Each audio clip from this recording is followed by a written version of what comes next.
বিশ্ব সংবাদে আপনাকে স্বাগত। শুরুতেই জানাবো হাতে পাওয়া সর্বশেষ আন্তর্জাতিক সংবাদের শিরোনাম, পরে বিস্তারিত। জানিয়ে দেব এই মুহূর্তে হাতে পাওয়া সর্বশেষ গুরুত্বপূর্ণ আপডেট বাংলা সংবাদ। শুরুতেই থাকছে সাবেক সেনা কর্মকর্তা জিয়াউল আহসান 2013 সালের 5ই মে রাজধানীর শাপলা চত্বরে হেফাজতে ইসলামের নেতাকর্মীদের উপর আক্রমণ ও নিধন, আড়িপাতার যন্ত্র পেগাসাস সফটওয়্যার করায় ও আয়নাগরের সঙ্গে জড়িত থাকার কথা স্বীকার করেছে বলে দাবি করেছে পুলিশ। এবারে জানাবো কোটা সংস্কার আন্দোলনে হাজার মানুষ প্রাণ হারিয়েছেন। ভারতীয় গণমাধ্যমকে এমনটাই জানিয়েছেন ব্রিগেডিয়ার এম সাখাওয়াত হোসেন। জানাবো সাবেক সচিবের বাসা থেকে 3 কোটি টাকা ও বিদেশি মুদ্রা উদ্ধার। দুর্যোগ ব্যবস্থাপনা ও ত্রাণ মন্ত্রণালয়ের সাবেক সিনিয়র সচিব মোহাম্মদ শাহ কামালের বাসা থেকে নগদ 3 কোটিরও বেশি টাকা এবং 10 লাখ টাকা মূল্যের বিদেশি মুদ্রা উদ্ধার করেছে পুলিশ। শুক্রবার সন্ধ্যায় রাজধানীর মোহাম্মদপুরের বাবর রোডের শাহ কামালের বাসায় অভিযান চালিয়ে এসব টাকা ও বিদেশি মুদ্রা উদ্ধার করে ঢাকা মহানগর পুলিশ। এদিকে খুব শিগগিরই বিএনপি চেয়ারপারসন খালেদা জিয়া চিকিৎসার জন্য বিদেশে যাবেন বলে জানিয়েছেন দলের মহাসচিব মির্জা ফখরুল ইসলাম আলমগীর। খালেদা জিয়ার জন্মদিন উপলক্ষে শুক্রবার সকালে নয়াপল্টনে দলের কেন্দ্রীয় কার্যালয়ে দোয়া মাহফিলের আগে দেওয়া বক্তব্যে তিনি এসব কথা জানান। জানিয়ে দেব শেখ হাসিনার বিরুদ্ধে ঢাকায় 5ম হত্যা মামলা। ছাত্র আন্দোলন চলাকালে রাজধানীর মিরপুরে মোহাম্মদ সিফাত হোসেন 26 নামের এক যুবককে হত্যার অভিযোগে সাবেক প্রধানমন্ত্রী ও আওয়ামী লীগ সভাপতি শেখ হাসিনা এবং আওয়ামী লীগের সাধারণ সম্পাদক ওবায়দুল কাদের সহ 23 জনকে আসামি করে মামলা হয়েছে। এবং সর্বশেষ জানাবো আন্তর্জাতিক সংবাদ। কলকাতায় নারী নির্যাতনকে কেন্দ্র করে বিজেপি পুলিশের সংঘর্ষ। ভারতের পশ্চিমবঙ্গে আরজিকর মেডিকেল কলেজ হাসপাতালে এক নারী চিকিৎসককে ধর্ষণ এবং হত্যার প্রতিবাদে বিজেপির নেতাকর্মীরা রাস্তায় নেমে বিক্ষোভ করছেন। শুক্রবার সিজিও কমপ্লেক্সের বাইরে এই বিক্ষোভ চলাকালে বিজেপির নেতাকর্মীদের সঙ্গে পুলিশের সংঘর্ষ হয়। সংঘর্ষের সময় পুলিশের একাধিক বিজেপি কর্মীকে গ্রেপ্তার করে, খবর হিন্দুস্তান টাইমসের। এতক্ষণ শিরোনাম শুনছিলেন, এবার বিস্তারিত। প্রিয় দর্শক, আপনি যদি এই চ্যানেলে নতুন হয়ে থাকেন, ভিডিওটি দেখতে দেখতে চ্যানেলটি সাবস্ক্রাইব করে আমাদের সঙ্গে থাকুন। আর এই ভিডিও সম্পর্কে আপনি আপনার মূল্যবান মতামতটি কমেন্ট বক্সে জানিয়ে দিন। আর হ্যাঁ প্রিয় দর্শক, জানিয়ে দিন ভিডিওটি কোথা থেকে দেখছেন। আয়নাঘর ও হেফাজতের উপর হামলায় জড়িত থাকার কথা স্বীকার করেছেন জিয়াউল, দাবি পুলিশের। সাবেক সেনা কর্মকর্তা জিয়াউল হাসান 2013 সালের 5ই মে রাজধানীর শাপলা চত্বরে হেফাজতে ইসলামের নেতাকর্মীদের উপর আক্রমণ ও নিধন, আড়িপাতার যন্ত্র পেগাসাস সফটওয়্যার করা এবং আয়নাঘরের সঙ্গে জড়িত থাকার কথা স্বীকার করেছেন বলে দাবি করেছে পুলিশ। ঢাকার চিফ মেট্রোপলিটন ম্যাজিস্ট্রেট আদালতে সাবেক এই সেনা কর্মকর্তার 10 দিনের রিমান্ড চেয়ে করা আবেদনে এমনটাই দাবি করেছে পুলিশ। এতে বলা হয়েছে, প্রাথমিক জিজ্ঞাসাবাদে তিনি এসব ঘটনায় জড়িত থাকার কথা স্বীকার করেছেন। তবে আদালতে শুনানির সময় এসব অভিযোগ অস্বীকার করেছে জিয়াউল হাসান। শুক্রবার বিকেলে রিমান্ড আবেদনের বিষয়ে শুনানির জন্য তাকে আদালতে তোলা হয়। রিমান্ড আবেদনে পুলিশের পক্ষ থেকে দাবি করা হয়, জিয়াউল ইসরায়েলি সফটওয়্যার পেগাসাস কেনার কথা স্বীকার করেছেন। এ বিষয়ে আদালতে জিজ্ঞাসা করা হলে জিয়াউল বলেন, পেগাসাস বলে কিছু নেই, আমি কারো ফোন ট্র্যাক করিনি। পুলিশ আরও দাবি করে, ন্যাশনাল টেলিকমিউনিকেশন মনিটরিং সেন্টারের সাবেক মহাপরিচালক আয়নাঘরের সঙ্গেও জড়িত। তবে জিয়াউল হাসান আদালতে বলেন, আমি কোনো হত্যাকাণ্ড বা গুমের সঙ্গে জড়িত নেই। যারা আয়নাঘর থেকে মুক্তি পেয়েছে তাদের কাউকে জিজ্ঞাসা করেন যে আমি তাদের সেখানে আটকে রেখেছি কিনা। পুলিশের দাবির পাল্টা জবাবে তিনি অভিযোগ করে বলেন, গত 7ই আগস্ট তাকে বাড়ি থেকে ডিজিএফআই তুলে নিয়ে গিয়েছিল এবং 8 দিন আয়নাঘরে বন্দী করে রেখেছিল। রিমান্ড আবেদন অনুযায়ী 2013 সালের 5ই মে ঢাকার শাপলা চত্বরে হেফাজতে ইসলামের নেতাকর্মীদের সহিংস দমন পীড়নে গুরুত্বপূর্ণ ভূমিকা ছিল জিয়াউলের, যা তিনি প্রাথমিক জিজ্ঞাসাবাদে স্বীকার করেছেন। রাজধানী নিউমার্কেট থানার একটি হত্যা মামলায় চাকুরি থেকে অব্যাহতিপ্রাপ্ত জিয়াউল হাসানকে গতকাল বৃহস্পতিবার গভীর রাতে রাজধানীর খিলক্ষেত এলাকা থেকে গ্রেপ্তার করা হয়। সকালে তাকে মিন্টো রোডে ডিবি কার্যালয়ে নিয়ে যাওয়া হয়। উল্লেখ্য, গত 6 আগস্ট মেজর জেনারেল জিয়াউল হাসানকে চাকুরি থেকে অব্যাহতি দেওয়া হয়। তিনি 2022 সাল থেকে এনটিএমসির মহাপরিচালক হিসেবে দায়িত্ব পালন করছিলেন।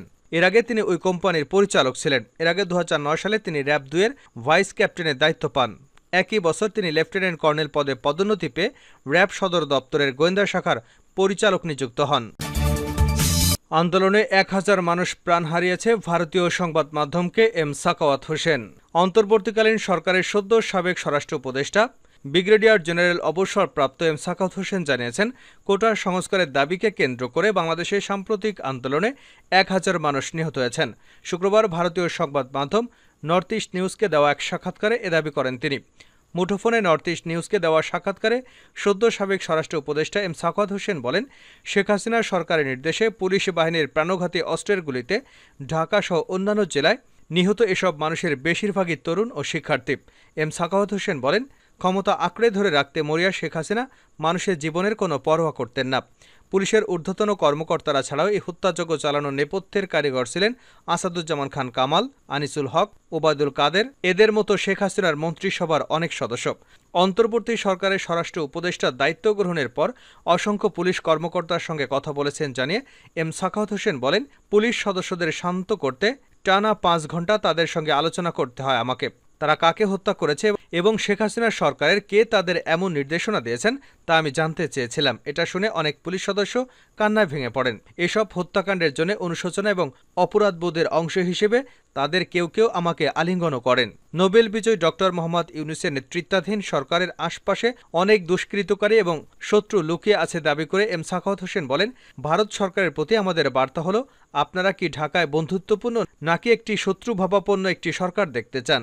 যে দেশ পরাশক্তি হয়ে উঠতে চায় তাদের বাংলাদেশের মতো একটি প্রতিবেশী কোনো দেশের অভ্যন্তরীণ বিষয়ে হস্তক্ষেপ করা উচিত হবে না। আমরা কোনো টুকরো টুকরো গ্যাং নই। সাবেক সচিবের বাসা থেকে 3 কোটি টাকা ও বিদেশি মুদ্রা উদ্ধার। দুর্যোগ ব্যবস্থাপনা ও ত্রাণ মন্ত্রণালয়ের সাবেক সিনিয়র সচিব মোহাম্মদ শাহ কামালের বাসা থেকে নগদ 3 কোটি টাকারও বেশি এবং 10 লাখ টাকা মূল্যের বিদেশি মুদ্রা উদ্ধার করেছে পুলিশ। শুক্রবার সন্ধ্যায় রাজধানীর মোহাম্মদপুরের বাবর রোডে শাহ কামালের বাসায় অভিযান চালিয়ে এসব টাকা ও বিদেশি মুদ্রা উদ্ধার করে ঢাকা মহানগর গোয়েন্দা পুলিশ ডিএমপি।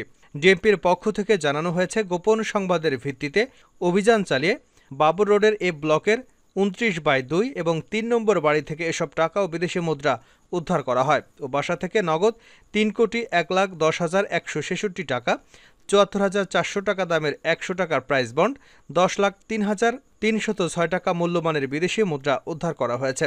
এইসব বিদেশি মুদ্রার মধ্যে 3,000 মার্কিন dollar, 1,320 Malaysian ringgit, 2,969 Saudi Real, 4,122 Singaporean dollar, 1,915 Australian dollar, 35,000 Korean UN এবং 199 চীনা ইউএন মুদ্রা পাওয়া গেছে। উল্লেখ্য, শাহ কামাল দুর্যোগ ব্যবস্থাপনা ও ত্রাণ মন্ত্রণালয়ের সচিব থাকাকালে তার বিরুদ্ধে বদলি, কেনাকাটা এবং উন্নয়ন কাজসহ বিভিন্ন উৎস থেকে অবৈধ অর্থ গ্রহণের অভিযোগ ছিল।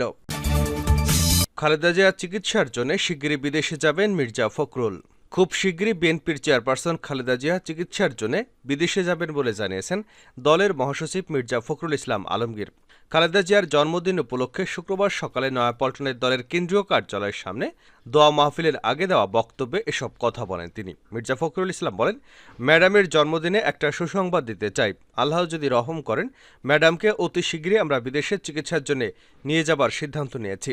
খালেদা জিয়া যাতে পুরোপুরি সুস্থ হয়, দেশবাসীর কাছে ফিরে আসতে পারেন, এজন্য সবার কাছে দোয়া কামনা করেছেন বিএনপির মহাসচিব। ছাত্র জনতার গণঅভ্যুত্থানে 5ই আগস্ট শেখ হাসিনা সরকারের পতনের পরদিনই রাষ্ট্রপতি মোহাম্মদ শাহাবুদ্দিন সংবিধানের 49 অনুচ্ছেদের ক্ষমতা বলে হাসপাতালে চিকিৎসাধীন সাবেক প্রধানমন্ত্রী খালেদা জিয়ার দণ্ড মওকুফ করেন। 8ই জুলাই থেকে তিনি রাজধানীর এভারকেয়ার হাসপাতালে চিকিৎসাধীন আছেন। অধ্যাপক শাহাবুদ্দিন তালুকদারের নেতৃত্বে একটি বিশেষজ্ঞ মেডিকেল বোর্ডের অধীনে তার চিকিৎসা চলছে। ৭৯ বছর বয়সী খালেদা জিয়া দীর্ঘদিন ধরে লিভার সিরোসিস, হৃদরোগ, ডায়াবেটিস, আর্থাইটিস, কিডনি সহ বিভিন্ন জটিল রোগে ভুগছেন। কলকাতায় নারী নির্যাতনকে কেন্দ্র করে বিজেপি পুলিশের সংঘর্ষ। ভারতের পশ্চিমবঙ্গে আরজি কর মেডিকেল কলেজ হাসপাতালের এক নারী চিকিৎসককে ধর্ষণ এবং হত্যার প্রতিবাদে বিজেপির নেতাকর্মীরা রাস্তায় নেমে বিক্ষোভ করেছে। শুক্রবার সিজিও কমপ্লেক্সের বাইরে এই বিক্ষোভ চলাকালে বিজেপির নেতাকর্মীদের সঙ্গে পুলিশের সংঘর্ষ হয়। সংঘর্ষের সময় পুলিশের একাধিক বিজেপি কর্মীকে গ্রেপ্তার করে, খবর হিন্দুস্তান টাইমসের। এছাড়াও Samajwadi unit centre of India দলের কর্মীরাও চিকিৎসককে ধর্ষণ এবং হত্যার প্রতিবাদে হাজরায় বিক্ষোভ করে, যেখানে তাদের সঙ্গে পুলিশের সংঘর্ষ হয়। কলকাতার এই চিকিৎসককে নৃশংসভাবে হত্যার ঘটনায় ভারতের বিভিন্ন অঞ্চলে চিকিৎসকরা বিভিন্নভাবে প্রতিবাদ জানিয়েছেন। এর ফলে রাজস্থানের চিকিৎসা ব্যবস্থায় ব্যাপক বিঘ্ন ঘটেছে। সাওয়াই মানসিং হাসপাতালের মেডিকেল কলেজের চিকিৎসকরা সম্পূর্ণ কর্মবিরতি পালন করছেন এবং অন্যান্য হাসপাতালের চিকিৎসকরাও র্যালি করার পরিকল্পনা করেছেন।